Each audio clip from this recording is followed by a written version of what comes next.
Troisième et dernière vidéo de notre série sur les adaptations techniques dans le sport de haut niveau. Rappelez-vous, nous nous étions penchés sur les adaptations des moyens de réalisation dans les sports de haut niveau, à travers le prisme de la force athlétique et de ces trois mouvements. Alors, après nous être penchés en détail sur le pontage au développé couché, et avant ça, sur la barre basse au squat, je vous propose aujourd'hui de nous intéresser au soulevé de terre sumo. C'est parti! Mais juste avant de commencer, je vous renvoie vers les deux premières vidéos de cette série pour bien vous rappeler toutes les bases que nous avions établies. Les liens sont en description avec ceux d'autres vidéos sur le sujet. Ensuite, il faut savoir ce que c'est que le soulevé de terre sumo. Tout simplement, il s'agit d'un mouvement de soulevé de terre classique, c'est-à-dire que l'on va se pencher pour ramasser une barre au sol et la lever jusqu'aux hanches, mais avec la prise entre les jambes, c'est-à-dire que les mains seront posées sur la barre et les jambes de chaque côté. A l'inverse, un mouvement où les mains seront à l'extérieur des jambes sera appelé un soulevé de terre traditionnel. Pour bien saisir les différences entre ces deux mouvements, il est important de comprendre les patterns de squat et de hinge, c'est-à-dire globalement de flexion-extension de genoux et de flexion-extension de hanches. Lors d'un soulevé de terre traditionnel, certes les genoux seront légèrement fléchis, mais la majorité du mouvement va se faire au niveau de la hanche. On se penche vers l'avant et on se redresse en renvoyant le bassin vers l'avant, donc avec de l'extension de hanche. Ça ne veut pas dire que les quadriceps et les genoux ne sont pas engagés. D'ailleurs, enfoncer les jambes dans le sol et pousser vers le bas est un excellent conseil pour progresser au soulevé de terre, mais malgré tout, la majorité du mouvement se fera au niveau de la hanche avec l'extension de hanche. A l'inverse, sur un squat barre haute, on aura majoritairement du mouvement au niveau des genoux, donc flexion puis extension. Si vous avez bien enregistré cette nuance, vous devriez avoir fait le lien entre la quantité de flexion de hanche et la position du buste. Plus votre buste va rester droit, moins vous aurez de flexion de hanche. Et à l'inverse, plus vous allez vous pencher vers l'avant, plus vous aurez de flexion de hanche. Et donc, plus vous aurez besoin d'extension de hanche pour vous redresser et revenir à votre position initiale. Fort de ces informations, si l'on regarde un mouvement de soulevé de terre sumo, on se rend compte de deux choses.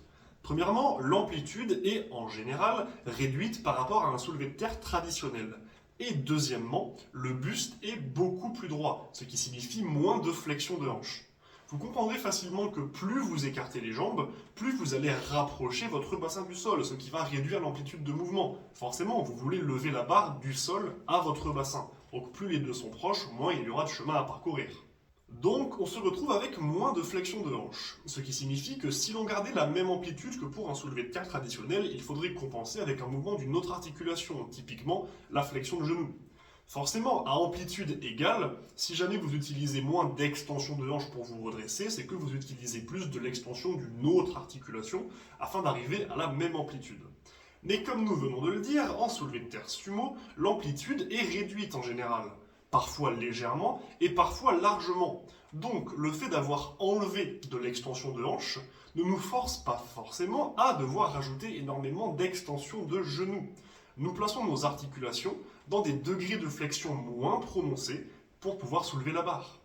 Et si l'on rajoute à ça que fatalement, en modifiant la posture et la technique, on va également impacter la manière dont les différents groupes musculaires sont engagés, on se retrouve avec un mouvement qui est relativement éloigné, sous certains aspects du moins, du soulevé de terre traditionnel. Et c'est pour cette raison qu'un certain nombre d'athlètes de force athlétique ont transitionné du soulevé de terre traditionnel vers le soulevé de terre sumo pour optimiser leur performance.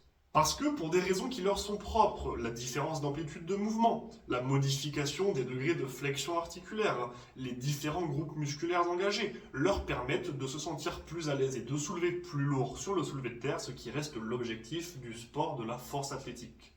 Je conclurai cette vidéo en précisant que le soulevé de terre sumo est encore relativement rare chez les catégories poids lourds, tout simplement parce que leur gabarit ne leur permet pas forcément de se mettre à l'aise dans ce genre de position qui reste très spécifique.